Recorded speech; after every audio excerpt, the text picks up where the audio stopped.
여러분 반갑습니다. 오늘은 사도행전 4장을 보겠습니다. 사도행전 4장은 이제 사도행전 3장에서 예수님의 이름으로 안전병이 일어난 다음에 있었던 이야기입니다. 붙들렸고요. 신문도 받게 되고 공회 앞에 서게 되고 또 풀림을 받고 나서 기도하며 교회가 세워지는 그런 모습을 볼 수가 있는데 이렇게 1절에 보니까 사도들이 백성에게 말할 때 대제사장과 성전 맡은 자와 사두개인들, 이 사두개인들은 부활을 믿지 않죠. 그들이 이르러 예수 안에 죽은 자의 부활이 있다고 백성을 가르치고 전함을 아주 싫어해가지고 3절에 그들을 붙잡으며 날이 이미 저물었으므로 있던 날까지 가두어둔 겁니다. 그렇지만 말씀을 들은 사람 중에 믿는 자가 많으니 남자의 수가 약 5천이라 됐다. 야, 대단하죠, 그죠?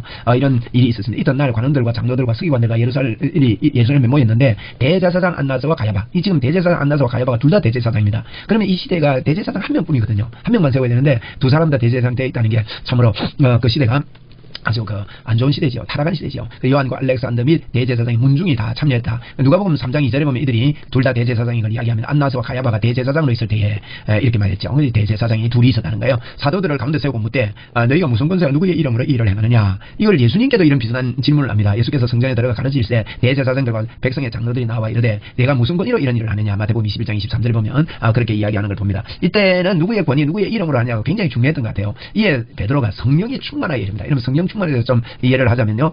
이제 사도행전 1장 5절에 보면 요한은 물로 세례를 베풀어서 너희 몇 날이 못되어 성령으로 세례를 받으리라 했습니다. 이 성령으로 세례를 받으리라 했는데 성령 오순절 다락방의 역사가 일어날 때 보십시오. 뭐라고 합니까? 그들이 다 성령의 충만함을 받고 이제 성령의 세례를 받는 것과 성령 충만함을 받고 하고 같은 의미로 볼 수가 있다는 거죠. 성령으로 세례를 받으리라 그랬는데 그 뒤에는 보니까 성령님이 임했을 때 성령으로 충만함을 받고 성령이 말하게 하심을 따라 다른 언어로 이야기했다. 그래서 마태복음 4장 8절에도 이에 베드로가 성령이 충만하여 성령의 충만함이 지속되는 것을 이야기합니다. 성령 세례, 성령님이 오셔서 성령 충만하게 되고 성령 충만이 지속되는 것이죠. 그래서 백성들의 관원들과 장로들아 이렇게 말합니다. 만일 병자에 행한 착한 일에 대하여 이게 보니까 그 안전병이가 일어난 것을 두고 치료되는 것을 두고 착한 일이라고 표현하고 있습니다. 우리도 착한 일 많이 합시다. 어떻게 구원을 받았느냐고 오늘 우리에게 질문한다면 어떻게 구원받았느냐 이렇게 3장 2절에 보니까 베드로가 이것을 보고 백성에게 말하되 이스라엘 사람들아 이 일을 왜 놀라게 하겠냐. 우리 개인의 권능과 경건으로 이 사람을 걷게 한 것처럼 왜 우리를 주목하느냐.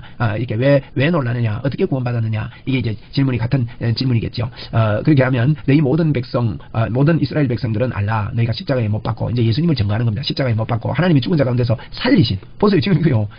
아니 죽은 자 가운데서 살리신 부활을 전하는 것 때문에 붙들렸는데요. 여기에 대해서 하나도 두려워하지 않습니다. 오히려 거기서 또 살리신 나사렛 예수 그리스도의 이름으로 이 사람이 건강하게 되어 너희 앞에 섰느니라. 부활의 주 예수님의 이름의 권세다. 이 예수는 너희 건축자들의 버린 모퉁이 돌로서 진 모퉁이의 머릿돌이 되었느니라. 예수님이 건축할 때 우리가 모퉁이 돌이 중요하잖아요. 그런데 몰라보고 버렸다는 거죠. 그러니까 그 예수님이 바로 이 모퉁이 돌로서 굉장히 중요한 위치를 했다. 시편 118편 22절에 건축자가 버린 돌이 진 모퉁이 머릿돌이 되었나니 라고 미리 예언을 했습니다. 예수님을 두고 한 이야기죠. 이렇게 바울사도가 붙들려가지고 이게 부활 정감을 싫어해서 붙들렸는데도 불구하고 그들 앞에서 담대하게 부활의 주 예수 그리스도를 이야기하고 있습니다. 있던 날 관원들과 장로들과 서기관들이 예루살렘에 모였는데 대제사장 안나스와 가야바와 요한과 알렉산더 및 대제사장의 문중이 다 함께 이렇게 참여를 했다 그랬죠. 그래서 여기 보니까 이제 예수님을 이야기할 때 이로써 구원을 얻었다 하면서 4장 12절에 이어서 말합니까? 다른 이로서는 구원을 받을 수 없다. 천하 사람 중에 구원을 받을 만한 다른 이름을 우리에게 주시니 없다. 그래서 이 귀한 메시지를 선포를 하는 것입니다. 부활의 주님을 이야기하고 다른 이로서는 구원을 얻을 수 없는, 여러분 다른 이로서는 절대 구원을 얻을 수 없지 않습니까? 예수님의 이름 외에는 구원을 얻을 길이 없는 것입니다. 그렇게 말씀했습니다. 그들이 베드로와 요한이 담대하게 말함을 보고 그들의 본래 학문 없는 범인으로 알았다가 이상히 여겨 또 전에 예수와 함께 있는 줄도 알고 이들이 학문 없는 범인으로 알았는데 대단하거든요. 들어보면. 근데 사실은 학문 없는 범인들이 아닙니다. 요한도 대단했고요. 요한은 대제사장 집에 예수님이 이제 붙들렸을 때 베드로는 안까지 못 들어가도 요한은 안까지 들어갔다는 것은 굉장히 학식이 있고 알려진 사람이었습니다. 베드로도요. 여러분 우리 이 베드로 사도행전 1장 2장을 보면 아주 성경에 박식합니다. 그래서 학문 없는 범인이 아닙니다. 성령의 충만함을 받아서 이렇게 하니까 그들이 생각 이상으로 놀라운 말을 하는 걸 보고 깜짝 놀라는 것입니다. 자 14절에 또 병 나은 사람이 그들과 함께 서 있는 것을 보고요. 비난할 말이 없는 거예요. 병 나은 사람은 어떻게 나왔습니까? 모든 사람이 그 걷는 것과 하나님을 백성이 걷는 것과 하나님을 찬송할 보고 그가 본래 성전민문에 앉아 구걸하던 사람인 줄 알고 그에게 일어난 일로 인하여 심히 놀랍게 여기며 놀라니라 그랬거든요. 이걸 보고 다 이게 비난할 말이 없고 깜짝 놀랐는데 비난할 말이 없는 거예요. 붙잡기는 붙잡았는데 말이에요. 명하여 공회에서 나가라. 이 공회에서 나가라는 말은 뭐 지금 풀어준다는 의미도 되겠지만은 이제 그들의 공회에서 내쫓는다는 그런 의미도 있습니다. 뭐 내쫓김을 받아도 아무 상관이 없습니다만은 그래서 나가라 하고 서로 의논을 합니다. 이 사람들은 어떻게 할까?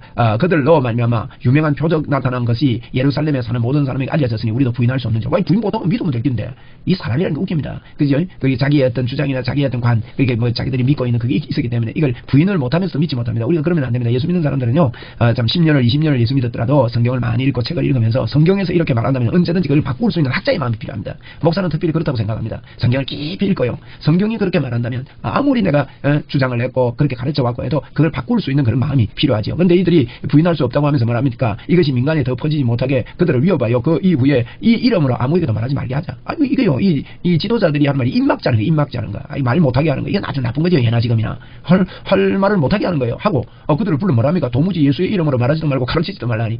야 이게요. 오늘뿐만 아니라 옛날에도 있었다는 거예요. 말 못하게 하는 거. 그런데도 베드로와 요한이 대답합니다. 뭐랍니까? 하나님 앞에서 너희 말 듣는 것이 하나님의 말씀 듣는 것보다 옳은 거 판단하라. 그러는 거예요.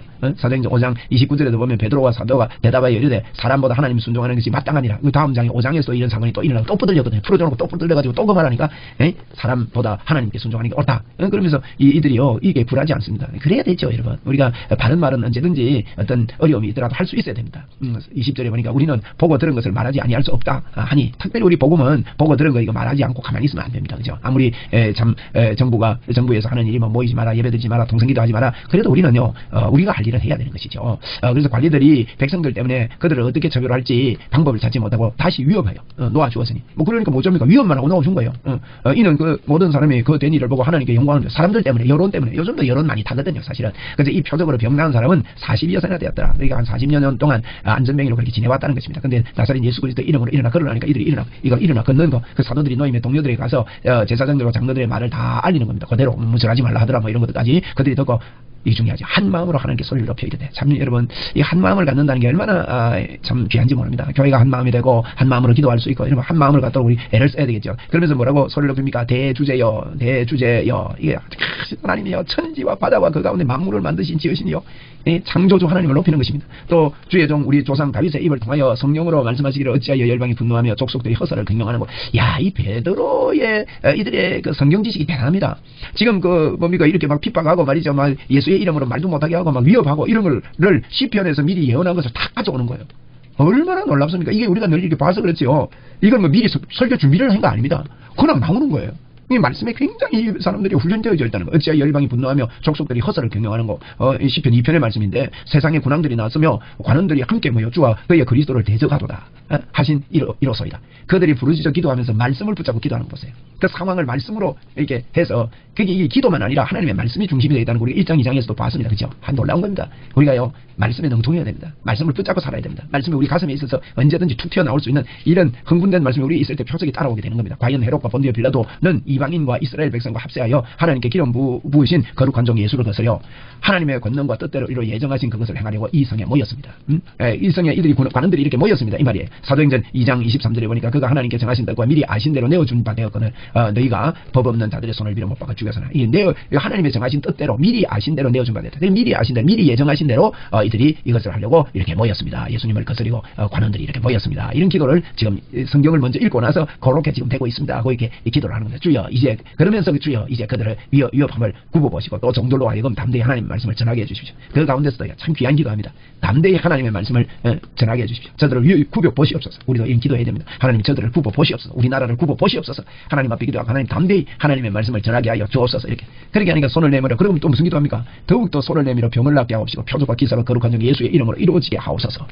여러분 우리 이런 기도도 우리도 해야 됩니다. 담대히 주의 복음을 전도하게 해주시고 손을 내밀어 병을 낫게 하옵시고 표적과 기사가 거룩한 종 예수의 이름으로 이루어지게 하옵소서. 예수의 이름 말도 하지 마라 하는데 예수의 이름으로 이루어지게 해달라고 더 하나님 앞에 부르짖어 기도합니다. 여러분 이런 기도가 우리 마음속에 뜨겁게 있고 표적과 기사에 대한 간절함이 있을 때 표적과 기사가 일어납니다. 그래서 우리도 이런 기도를 하나님 앞에 드리십시다. 그리고 많이 하고 자꾸 이게 나를 통해 하나님의 역사가 일어난다. 나를 통해 하나님의 역사하신다. 이런 말씀에 입각해서 약속을 붙잡고 믿는 자에게 이런 표적이 따르는 예수님 가시면서 말씀한 거 아닙니까? 가시면서 믿는 자들에게 이런 표적이 따른다. 내가 가고 나면 내가 내 이름 귀신을 쫓아내고 새 방언을 말하고 뱀을 좀 뭉순동을 맞지 대로받지 않고 손을 얹은 적 나으리라. 이렇게 말씀하시면서 우리에게 예수님 성천하시면서 믿는 자에게 이런 표적 따른다고 말씀했거든요. 우리도 이것처럼요 이런 그 말씀을 가지고 우리 마음속에서 툭 튀어나올 수 있도록 그 말씀을 묵상하고 기도하고 부르짖고 상황 따라서 말도 하고 선포하고 이런 게 우리에게 있어야 되겠습니다. 빌기를 다니까 어떤 일이 납니까? 모인 곳이 진동하더니 우리가 다 어떻게 됩니까? 성령이 충만하여 담대히 하나님 말씀을 전하니라. 이런 일이 벌어지는 겁니다. 담대히 성령의 충만함을 받고 모인 곳이 진동했습니다. 우리가 성령님이 역사하면 늘 진동해라는 말이 아닌데 그때는 이런 진동이 일어났습니다. 그리고 모인 곳이 진동했다는 말은 이제 땅이 떨렸다 이런 의미도 되겠지만 굉장한 그런 흥분과 이런 것들을 이야기하죠. 성령의 역사가 강한 곳에는 이런 역사가 있습니다. 그래서 믿는 우리가 한 마음 한 뜻이 돼요. 그렇게 되니까 한 마음 한 뜻이 돼요. 모든 물건을 서로 통용하고 자기 재물을 조금이라도 자기 것이라 하니까 하나도 없는 거예요. 내 겁니다 하고 자기 중심적으로 아니라 하나님 나라를 위해서 다 이게 마음이 열려졌다는 거죠. 그러니까 한 마음 한 뜻이 돼서 서로 통용하는, 서로 사랑하는 이런 말이에요. 사랑의 그런 풍성함, 서로 하나가 되는 그런 마음들이 생긴 것입니다. 사도들이 큰 권능으로 주 예수의 부활되는 붙잡은 자들이, 붙잡힌 자들이 부활을 증언하니 우리가 큰 은혜를 받아 그 중에 가난한 사람이 없으며 이는 밭과 집 있는 자는 팔아 그 판값을 가져다가 사도들의 발 앞에 두매 그들이 각 사람의 필요에 따라 나누어 줬다 했습니다. 이 사도들의 발 앞에 갖다 두고, 이 발 앞에 뒀다는 게 전 재산을 팔았다 그런 의미는 아닙니다.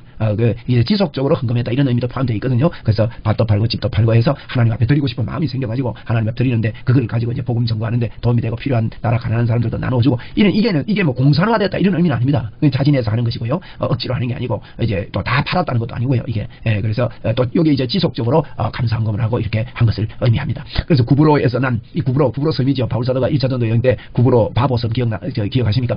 바보섬에 가고 뭐 이랬던 그 구브로 섬인데, 구브로에서 난 레위족 사람이 있는데 이름이 요셉이고요. 사도들이 일컫는 바나바, 이 바나바라는 사람이 나중에는 바울과 함께 1차 전도 여행을 갔던 분이죠. 바나바는 바울 사도를 많이 이렇게 등극시키고 다른 사람들에게 소개해서 오해를 풀게 하고 하는 아주 뛰어난 인물입니다. 지도자지요. 바나바라는 번역하면 위로의 아들이라 이런 뜻인데요. 이제 그렇게 위로의 아들이라고 사도들이 일컬었다는 거예요. 원래 이름은 요셉입니다. 이제 하도 위로를 잘하고 다른 사람 잘 세우고 이러니까 사도들이 바나바라고 이렇게 불렀던 사람이다 이 말이죠. 그가 밭이 있으면 팔아 그 값을 가지고 사도들 발 앞에 두니라. 이제 대표적으로 이제 한 사람을, 바나바라는 사람을 이제 이야기하면서, 왜냐하면 바나바의 사역이 앞으로 이제 성경에 기록되기 때문에 바나바가 누군지 바나바를 이제 등극을 시키는 것입니다. 그래서 이 사람도 밭이 있었는데 밭을 팔아, 이 뭐 자기 재산을 다 팔았다 그런 의미는 아니고요. 밭을 팔아 발 앞에 두고 감사하는 마음으로 이렇게 한 일들이 이제 예수님의 이름으로 일어났습니다. 이 사장은 예수님의 이름 속에 핍박 가운데서도 복음을 전거하고 핍박 가운데서도 그들의 말에 굴하지 아니하고 더욱더 하나님 앞에 기도하고 간구하는 그런 내용이 되겠습니다. 4장을 공부했습니다. 다음에 이제 5장은 아나니아 삽비라라는 아주 예민한 그런 부분인데 또 하나님께서 선하게 또 밝혀줄 것입니다. 다음 시간에 뵙겠습니다.